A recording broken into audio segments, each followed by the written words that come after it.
mode. Here we go. All right, so welcome everyone. Today we're talking with Dr. Messias here at UAMS. I will be hosting this session. We're talking about coping with stress, and Shelby will be our chat manager. So Shelby, you want to tell them what they're supposed to do with the chat box? Okay, so what you're going to do in the chat box is if you have any thoughts that you'd like to share, any questions for Dr. Messias as he's talking and we're listening to other people's comments. If you have any comments, just go ahead and type that in your chat box and I'll be monitoring those. And so I'll be sharing what comes in throughout this short session. If you can locate your chat box, go ahead and just say hi so you can see that. I believe, is it Alt? Or it's in the more section. So right now you should have some chats coming in and you should see like a yellow or an orange light coming in. So Carrie says hi, Dr. Messias says hi. So just find that chat box, familiarize yourself with it and just let us know anything, questions you have. Yep, and you can ask questions at any time and then Shelby will chime in with them. So welcome Dr. Messias. And before we get started, just because not everyone is familiar with your role, tell us a little bit about what you do here at UAMS, just because it is so fascinating and it really does play into our topic today. Yes, it does. So I'm going to try to tie it up. I'm a psychiatrist by training, and my PhD is actually in epidemiology. So I've been looking at things in this during this pandemic through different lenses. But what I do is I'm currently the Associate Dean for Faculty Affairs. So what I do is I try to support the faculty members in the College of Medicine, onboarding them well, doing career development for them, organizing the process of promotion and tenure, and doing exit interviews and actually pre-retirement preparation. Now, when this emergency hit us and hit our office, one of my teammates in faculty affairs came to me and said, everything we do now seems meaningless. And to me, that comment stuck with me for a long time. And in a way, I'm still processing it. And I think that's how I see this right now. So what I usually do, I cannot do it 100% anymore. So I'm having to adapt to a completely new reality that none of us was prepared for 2 or 3 weeks ago. So what we have, and that's one of the definitions of stress, is when your system is having to respond to a situation for which it is not prepared. So you are putting the structures under a significant amount of stress, the psychological structures and the physical structures, as well as our professional structures and even our financial structures. They are being stressed right now. So we're gonna have to hopefully handle this as well as we can.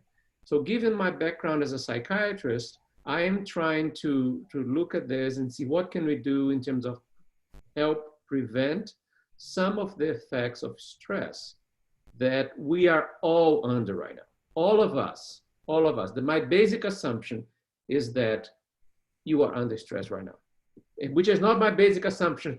It was not my basic assumption 2 weeks ago. Right. And I'm having to that reality, and I think we all are having to do that.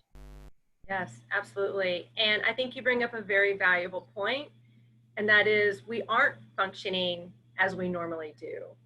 Correct. And the folks that are watching right now, I want to invite you to share in the chat box your stress behaviors. What have you noticed that is coming out as far as your stress behaviors? So sometimes my stress behavior is I become much more reactionary than I normally am. And so I'll jump to conclusions and act and then do an action super fast. And then I'm very regretful. Yes. So let me share with you. So there is a model that we use in psychology and psychiatry in terms of levels of stress. Okay, so usually most of us are in the level of, not stress. We are functioning well. We're living our lives as we expected it to be, right? So that was my basic assumption. If I met you 2 weeks ago, 3 weeks ago, right? You're fine, I'm fine, I'm okay, you're okay. The definition now is different. We have all moved to the next level of stress, and I will read it for you. I'll read how it's described for you, and maybe you guys can relate to some of that. I sure can. I definitely can. So the features of the second level of stress, the next level, which is called reactive, are you feel irritable, you have loss of motivation, you are difficult concentrating, and you have difficult focusing on activity, you have problems sleeping, you have muscle tension, problems breathing, and other physical changes that you can notice. And basically, you actually lose the ability of having fun. I mean, the idea of having fun is out the window. So that's my basic assumption today. When I talk to people, my basic assumption is that you are at that level, because I'll tell you, that's where I am right now. So I'm trying to address all these features of this level of stress. Yeah. So we've got some good stress behaviors coming in right now. So we got people saying being irritable, fatigue, trying to do more, much more short-tempered, especially with children, and too much thinking. Yes. Overthinking. I'm the overthinker, and I go down a deep rabbit hole of things that probably aren't even going to happen, but I go there with my. Yes. So what can we do about it? What we have to do right now is to cope with this stress. Okay, and when we cope with stress, there are things that we can do that are helpful, and there are things that are not helpful. So I will share with you some helpful coping mechanisms and coping ways, and then I'll share with you some of the not so helpful coping skills. So when we look at this, let's okay, I'll put it out. So where do you want me to start? Or things you should be doing, or things you should not be doing? Let's start with what you not should be doing, because that's probably what I'm not doing. I'm probably Right. It's one thing to think, Yeah. I need a glass of wine at the end of this day, but then when it turns into more than that, probably not being helpful. So. Yeah. Excellent. So let's start with what we maybe shouldn't be doing, so we can get in the right path of what we should be doing. That's excellent. You guys already hit on number one, which is using alcohol or drugs to cope or numb feelings. So that's the number one thing we should not be doing right now. And one of the jokes you see online these days is that everybody go into quarantine wanting to meditate and lose weight. And everybody comes out of it 20 pounds heavier and with an alcohol problem. So we need to we be very mindful of this. And I think that's something we should not do. Number two is actually interesting, is that you should not, is extreme avoidance of thinking or talking about the event. Just basically pretend this is not happening. It's not helpful. It is happening. We're all going through this, and we didn't want to, we didn't plan to, but it is real and it is happening. So pretend that life is normal right now. It's really not helpful. And I can talk a little bit more about this adaptation need for adaptation. The number three is overeating or eating too little. So overeating or comfort food can be very dangerous at this time. So we to use the opportunity to actually hopefully change our eating habits for the better, not for the worse. Number four is excessive TV or computer games. So this has to do with balance, right? So one thing is to be online all the time and knowing exactly how many cases have been detected in your state. The other is pretending it doesn't happen. So we need to find that mid-level of engagement. The number five is blaming others. Blaming or finding scapegoats. At this moment, it's really not a helpful thing to do. in terms of blaming people or blaming groups of people. And we've seen this with the problem of discrimination with Asian Americans, as well as the Chinese nationals. So blaming is really not helpful at this point. Number 6 is extreme withdrawal from families or friends. And right now we have to physically withdraw from people, but it doesn't mean we should not be contacting them online. I have to say, some of you may know, my parents and my sisters live in Brazil. And when we communicate via an app called WhatsApp, and for the first time during this pandemic, we did a chat, the 4 houses together, 3 of them in Brazil and then me here. We did a family chat during WhatsApp. I mean, it took us this terrible situation to try this feature. There wasn't the app forever. Number 7 is not paying attention to your needs. You still have needs. You have physical needs, you have emotional needs, and you have social needs.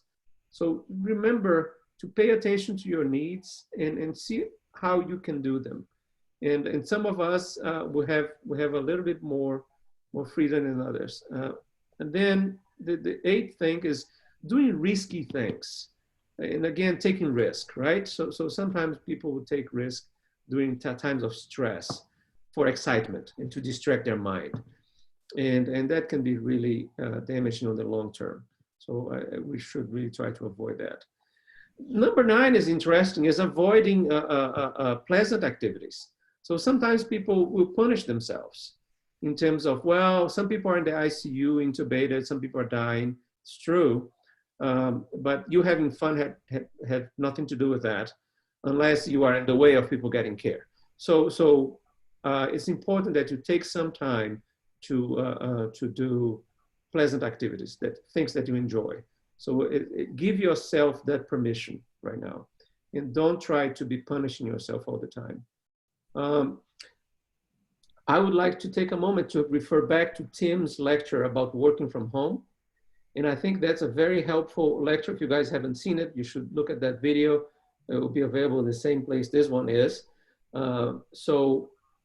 Tim talked about 2 things that I think are very important in this case, dealing with stress. Number 1 is making sure you have set boundaries. Social, physical boundaries on your work environment at home. And number 2, time boundaries, that you're not working all the time. The second is actually taking breaks. Taking breaks, it's important, and it will help your mental health. So if this time, there is one thing you can do working from home is learn to take breaks. It can be a 5 to 10, 15-minute break every hour or a couple of hours. But if you do that, you're going to be more productive and you're going to be healthier mentally. So these are things that you should not do, which is alcohol, drugs, avoiding thinking too much, overeating, excessive TV, blaming others, withdrawing from family and friends, not paying attention to your needs, doing risky things, and not having any type of pleasant activities. And number 10, to keep the top 10, is taking on too many things to keep yourself busy and avoid your feelings. So keeping, over-committing yourself during this time is something that it's not gonna help, and it may overwhelm you during this time. So we've had a couple of questions come in. So that was a great overview of the top 10 things we shouldn't be doing. But just for some clarification, on alcohol, are you saying that we should not engage in that at all, or is like just a little okay? That's you're putting me in a difficult situation. I'm a psychiatrist here. I should tell you that. Asking what the people want to know, Dr. Messias. So I think everything. So and I'll give you the answer that I give my patients that have alcohol problems. So what I tell patients with alcohol problems is there are people that can drink and there are people that can't. So I think the worst thing that I could say today is that it's okay for you to get a glass of wine, which for most people is okay to get a glass of wine. But for the very small group of the population that cannot have a glass of wine, I really don't want to mess them up to make them relapse just because we're in the middle of the pandemic. Yeah. So I will be serious about that, which is, the truth is, genetics, environment, I don't know what it is. Some people can handle alcohol, some people can't. If you are in the group that you cannot handle alcohol before the pandemic, I guarantee you the pandemic has not cured that. And you still cannot handle alcohol. So I would not recommend even a glass of wine for those people that have serious alcohol problems. For most of us that can handle alcohol well, I would say that you find what works for you. And I'll go ahead and give a personal example. To me, 1 glass of wine, I'm good. 2, I'm getting sleepy. 3 is too much. So I know what I can drink and what I should drink, and I know what is too much for me. Absolutely. Each one of us has a level, and I think I would be very careful, as I think we all should be very careful with alcohol. It helps on the short term. Alcohol will decrease your anxiety tonight. Yeah. If you keep doing it, it will not be helpful. Well, not the calories, so. And there are calories in alcohol. We do have another one. You talked a little bit about blaming, and right now we should not be looking for a scapegoat. So what about blaming yourself for not being able to do more? Great. Thank you for asking that. So let me go back to the levels of stress. And I think I need to respect our colleagues that are on the front lines right now. So if we are on the second level of stress, which I think we all are right now, that are working from home, having to retool what we do, we're all in that level. There are people that are in the worst levels right now. And I would remind ourselves of, for example, our colleagues that are doing ICU care. They are exposing themselves to significant risk to take care of other people. So those folks, they are at a higher level of stress today than we are. Finally, those people that actually got this disease and got serious symptoms from it, they are dealing from it from a very basic physical survival level. And there are people that died during this pandemic. So right now, as I said, my basic assumption is that we all are in level 2 of stress, but I do know there are colleagues of mine that are level 3, and there are colleagues of mine that are level 4. There are colleagues of us at UAMS that are level 3 and 4 because they're exposing themselves to risk. They are dealing with decisions of life and death and treatment decisions to a disease that it didn't exist as far as we know until 6 months ago. So the levels of stress in the population are very high, and we're all having to adapt. So I would like to go back to when you were talking about avoidant behavior. So, and expand on that a little bit. And because I know in my household, so I'm the type of person, I want all the information. Mm-hmm. And my husband has literally had to say to me, stop watching the news. We're going to watch something else, like put it down. Why are you still trying to watch something else on YouTube about it? So yeah, he is absolutely right. So one thing to do is, I would recommend is selecting your sources of information, because there is a lot of misinformation out there right now. There are lots of COVID experts out there that we should not be paying attention to. So the other thing is, remember what Tim said about the organizing your time at home, and just selecting times that you can check the news in the sources that you trust. So you can pick PBS News, you can pick, whatever source you prefer, but pick a couple of sources of news that are reliable and check on them twice a day, 3 times at the most, and then and find yourself other things to do during the other hours of the day. Yeah, absolutely.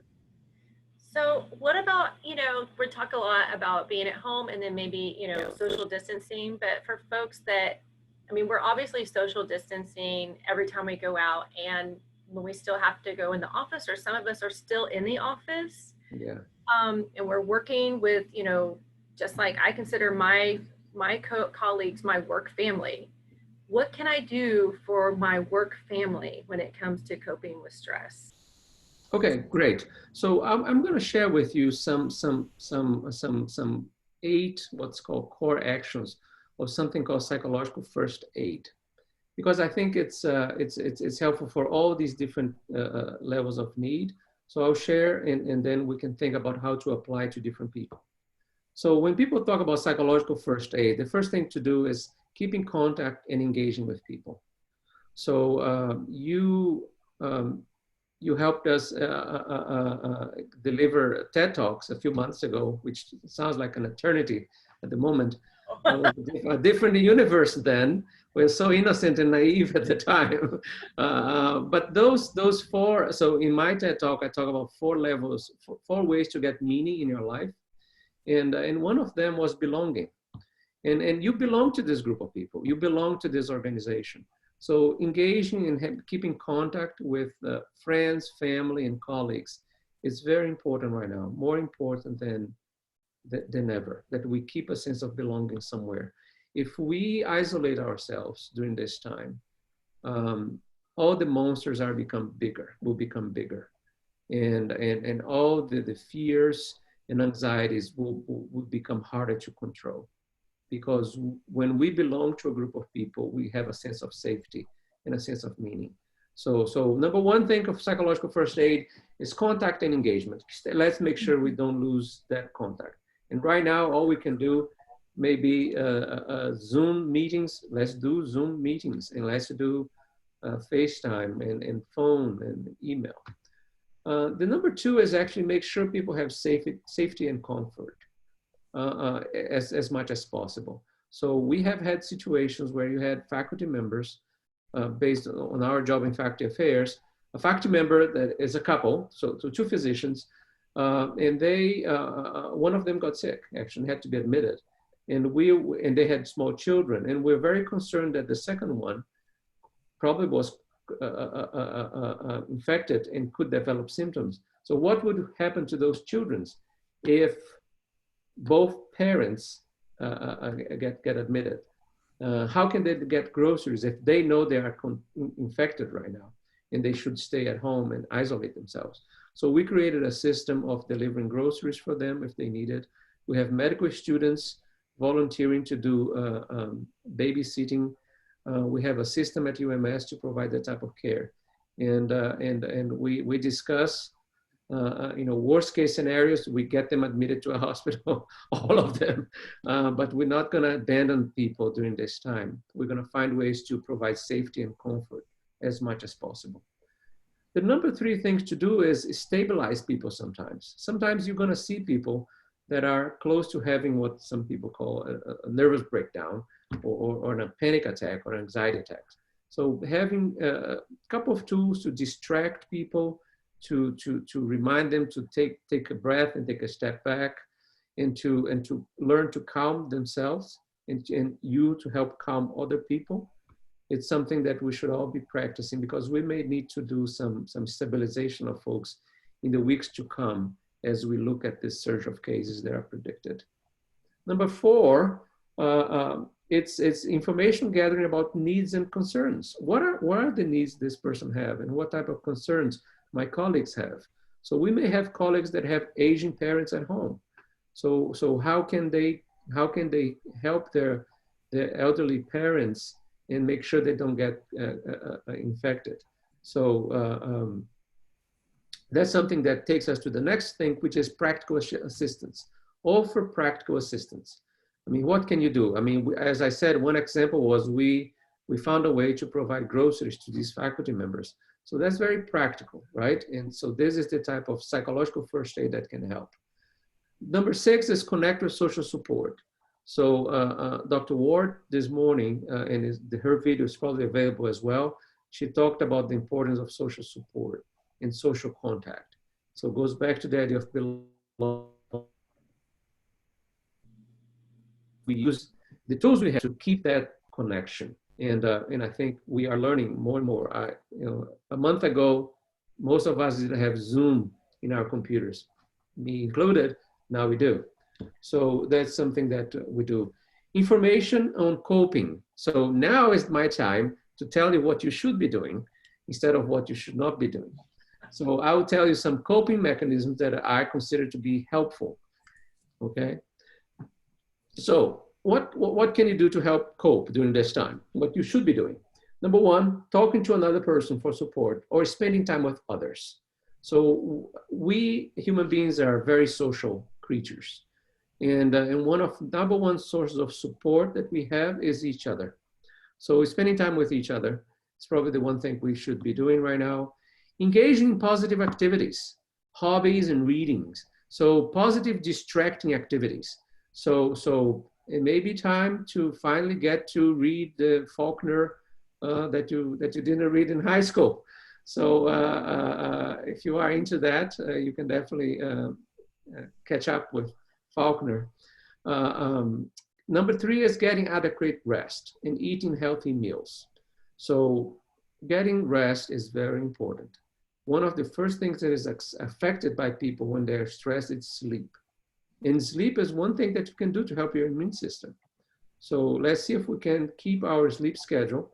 And sometimes working from home can be difficult with that too. So keep your sleep schedule and your sleep hygiene. Number four is try to maintain a normal schedule or making a new routine. So it's very hard to keep your normal schedule today, but create a routine. So what's your routine going to be? Number five is schedule pleasant activities. Remember what I said about not having pleasure activities. So schedule pleasure activities, a phone call with a friend, your favorite TV show. So if you're not into Faulkner and if you want to watch the season of Friends, you can do that. So it may be time to catch up with something that you enjoy. Because remember, again, I'm a psychiatrist. What are the two cardinal symptoms of depression? One is depressive mood or sadness. And second is you lost the ability of having fun.